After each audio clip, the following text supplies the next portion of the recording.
우리 국내 증시 집중 분석해 보겠습니다. 북한 리스크냐, 정책적인, 그나마 희망적인, 부정적인 단어 두 개를 붙여는 놨습니다만, 시장에서는 좀 부정적인 기류가 훨씬 더 강한 상태입니다. 우리투자증권 김병현 연구원과 함께 시장 분석해 보겠습니다. 스튜디오 모셨습니다. 어서 오십시오. 네, 안녕하십니까. 하나둘 꼽을 만한 리스크가 손가락 하나로 부족할 정도로 시장이 산재해 있습니다. 네. 현재 상황 어떻게 보세요? 악재가 계속 이제 더 이상 나올 게 더 있겠느냐라는 네. 식으로 상당히 이제 산재한 이런 상태입니다. 여러 가지가 있겠죠. 북한 리스크가 제일 클 것 같고, 네. 그 다음에 엔저, 미국 경기 모멘텀 둔화 얘기도 좀 나오는 것 같고요. 예. 여러 가지 얘기들이 있는데, 일단 계속 말씀을 여러 가지 뉴스들을 접하고 계시겠지만, 북한발 리스크는 아무래도 이번 주, 그리고 다음 주 초까지가 좀 클라이막스가 아닌가 싶습니다. 이제 김정은의 이제 생일도 네. 15일 정도라고 하고, 뉴스에서 나오는 거 보면 한 10일 정도의 미사일 발사 가능성이 있다. 이런 뉴스들이 계속 나오는 걸 보면, 네. 일단은 지금이 이제 클라이막스고, 다음 주 초 정도 되면 좀, 이런 악재들이 좀 소멸되지 않을까, 그렇게 좀 판단을 하고요. 사실은, 어떻게 나올지 모르기 때문에, 네. 그 이상의 예측이 그렇게 가능한 건 아니지만, 그 정도가, 클라이막스 찍고 좀 이런 악재들은 소멸되지 않을까 싶습니다. 사실은 미사일 같은 경우도 일단 발사를 하고 나면 그 다음에는 악재가 불거졌다가 네. 끝나는 그런 모습이기 때문에 그게 이렇게 여기서 더 나아간다라고 보기에는 좀 쉽진 않을 것 같고요. 두 번째로 엔저 같은 경우에는 거의 지금 장중 한 99.6까지 N 달러가 기록을 했기 때문에 네. 거의 이제 거의 100달러를 이제 넘어갈 거다, 100엔을 넘어갈 거다라는 이런 얘기들이 있는데 그 정도면 대부분 이제 어느 정도는 단기적으로 급상승하지 않았나 이렇게 생각이 좀 듭니다. 네, 따라서 네. 자동차주가 조금씩 상승하는 것도 그러한 요인이 아닌가 이렇게 좀 싶고요. 네. 결론적으로 이제 미국 경기 둔화도 좀 지켜봐야 되는 이런 상황이긴 하지만 시퀘스터 효과가 그렇게 크게 나타나지 않을 거다라고 저희는 보고 있는 이런 상황이기 때문에 결론적으로 말씀드리면 지금 현재 산재진 악재 이번 주 그리고 다음 주 초가 클라이막스다. 그렇다면은 그 이후에는 좀 괜찮아지지 않겠느냐 이렇게 생각을 하고 있습니다. 가장 큰 악재들이 소멸 내지는 바닥을 좀 치고 이제 클라이막스를 찍고 이제는 안정세를 찾을 것이다라는 거는 상당히 긍정적이에요. 근데 벌써 언제부터입니까? 우리 시장 저평가되어 있으니까 저가 매수 기회입니다. 이렇게 얘기한 거. 1920 무너지면서 금융위기 때 PBR 1배 이 수준 아래로 내려가지 않을 겁니다라는 전망도 이제 완전히 무너져 버렸어요. 지금도 지수가 1910선에서 움직임을 이어가고 있는데 저평가되어 있는 거는 맞죠? 일단 제가 한 2주 전인가 3주 전에 이제 북한발 리스크가 터지기 전에 저희가 네. 나와서 지금 한국 증시가 상당히 저평가되어 있습니다. 그러니까 네. 1907, 80 정도에도 한 네. 코스피 한 8.4 정도이기 때문에 그 정도 선에서도 저평가되어 있습니다. 다만 어닝이 좀 아직은 어닝에 대한 확신이 없기 때문에 아직 이렇게 사들이지 못하는 것 같다라고 말씀을 드렸는데 그 이후에 이제 북한발 리스크가 좀 붉어지면서 더 빠졌죠. 상당 부분 더 빠졌기 때문에 지금은 상당히 싸다라는 이런 생각들은 다들 많이 가지고 계신 것 같습니다. 그러면은 앞서서 말씀드렸듯이 이러한 이벤트 리스크들이 소멸이 되면 상당히 그만큼은 일단은 복원이 충분히 될 것으로 보고 그래도 지금은 싼 그런 상태라면은 네. 결국에 중요한 것은 1사분기 어닝이 될 것이다. 네. 예, 라고 보고 있고 아침에 저희 회사에서도 네. 뉴욕 쪽이랑 이제 좀 연결을 해서 외국인들 시각도 좀 들어보고 했는데 뭐래요? 1사분기 그러니까 지금 현재 있는 북한발 리스크를 네. 다소 좀 우려스럽게 생각은 한다. 근데 한쪽에서는 1사분기의 어닝에 대한 하향 조정이 어느 정도 마무리가 됐고 네. 한국이 2사분기는 다시 이제 어닝이 올라가는 이런 모멘텀 측면도 많은 부분도 생각을 하고 있다라는 점에서 지금으로 봐서는 약간은 이런 리스크들이 좀 지나가면 네. 충분히 좀 싸다라는 느낌들은 많이 갖고 있다라는 그런 생각들을 좀 얘기를 들었습니다. 금융위기 때 일이 지금 벌어지고 있다라는 거니까요. 지금 금융위기도 아닌데 지금 PBR 1배로 내려왔다라는 건 저평가된 거 맞아요. 지금 거기에 대한 이야기보다 이제 앞으로 그 언제 들어올 거냐 이제 이 부분이에요. 말씀하신 대로 이벤트들이 안 좋은 악재들이 소멸되거나 클라이막스를 찍고 이제 안정세를 찾거나 이런 가운데 PBR이 1도 안 되는 이런 매력적인 시장에 외국인들은 왜 안 들어오고 있을까요? 어떤 것들이 개선돼야 돼요? 일단은 좀 한 가지 정도 말씀드릴 게 있는데 PBR 1배라는 게 뭐 네. 계산하는 방법에 따라서 좀 틀릴 수는 있습니다. 예. 그러니까 일각에서는 뭐 1920 정도가 PBR 1배다라고 말씀하시는 네. 분도 있고 저희가 계산하기에는 이제 MSCI 코리아 네.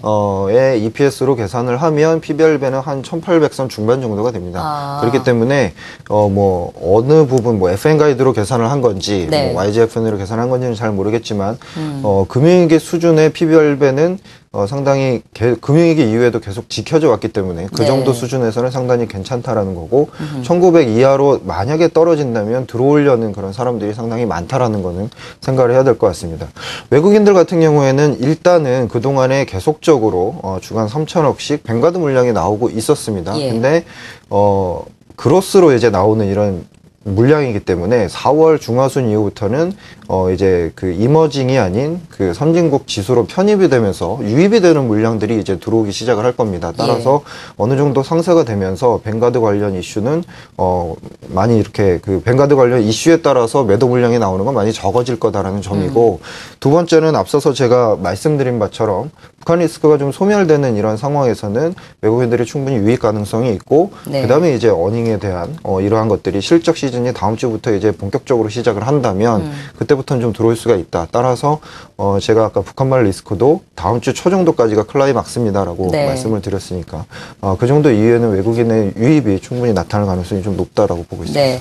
그러니까 처음에 시작할 때 긍정적인 요소와 부정적인 요소가 대립하고 있는 타이틀을 내보내드렸었는데요. 부정적인 이야기만 너무 들으셨죠? 이제 긍정적인 쪽으로 방향을 틀어보겠습니다. 투자자들이 기대 걸고 있는 것 중에 이제 가장 뜨거운 것이 4월 금통위도 있고요. 금리 인하 가능성과 추경 예산이 이제 돈이 풀렸을 때 이런 신정부의 정책 모멘텀이 우리 시장에 긍정적인 영향을 미치는 정도는 어느 정도 가능하십니까?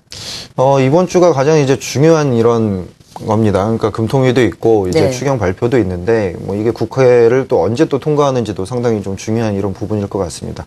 차트를 하나 보시면서 이제 말씀을 드리면 과거에 이제 추경을 했을 때 코스피 상승률 상당히 좋았습니다.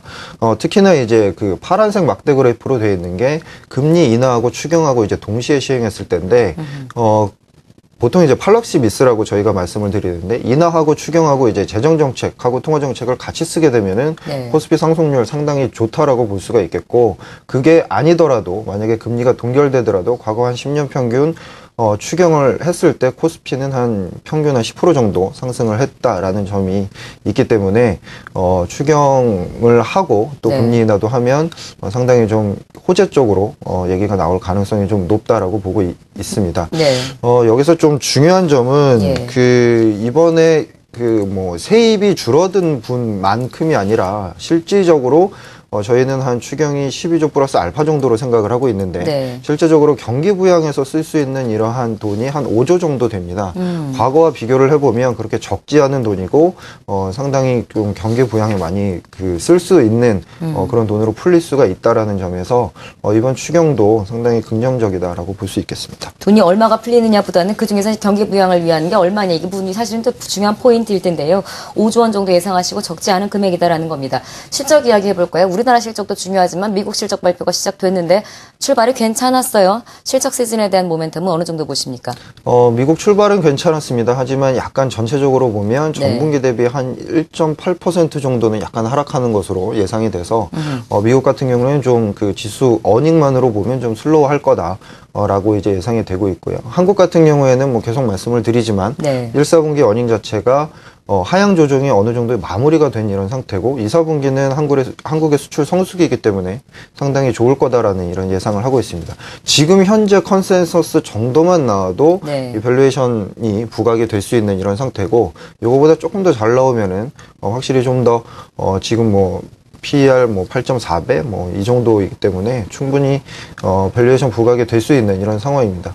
결국에 키는 사실은 어닝과 그 다음에 미국 쪽의 어떤 GDP 컨센서스나 미국 쪽 분기 데이터가 아닌가 이렇게 싶고 지금 이벤트는 조금 있으면 이제 지나갈 거다라고 판단을 하고 있습니다.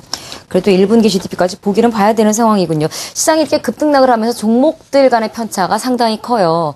차별화 전략이 필요하다라는 건 누구나 공감을 하실 텐데 어떤 차별화 전략이 필요할까요? 지금과 같이 급격하게 지수가 떨어졌을 때는 가장 좋은 건 낙폭과대주입니다. 네. 근데 낙폭과대 중에 뭘 살 거냐가 가장 중요한데, 예. 보통 이제 내수주들 많이 들고 계시기 때문에 그 내수주 안에서 그러면은 다 같이 떨어졌는데 여기서 뭘 취하고 뭐를 버릴 거냐가 가장 중요할 것 같습니다. 그 상황에서는 사실은 신정부의 수혜가 좀 가능한 거 아니면 규제 리스크가 있는 거 이런 건 좀 나눠서 판단을 하셔야 될 것 같은데, 네. 뭐 음식료라든지 이런 쪽은 약간은 좀 신정부에서 계속 규제를 하는 이런 쪽이다라고 보시면 될 것 같고, 오히려 뭐 미디어라든지 제약바이오라든지 게임이라든지 이런 쪽은 계속적으로 신정부의 수혜가 가능한 이런 쪽이기 때문에 네. 지금 같이 낙폭과대주에서 그런 쪽을 좀 잡아가시는 것이 좋겠고, 특히나 뭐 게임이라든지 제약바이오 중에서도 네. 어닝이 계속적으로 나오는 이런 종목들이 있습니다. 그런 종목들을 좀 더 눈여겨보시는 게 좋을 것 같습니다. 네. 역시나 보기 좀 과대한 종목 중에 찾자. 그 가운데 정부 정책과 관련된 종목으로 압축을 하고 또 그 가운데서도 실적 괜찮은 종목으로 압축을 하자라는 전략으로 마무리가 되는 것 같습니다. 자꾸 저 압축을 하다 보면 종목이 조금 나올 것 같네요. 마켓 인사이드 함께했고요. 우리투자증권 김병현 연구원 수고해 주셨습니다. 고맙습니다.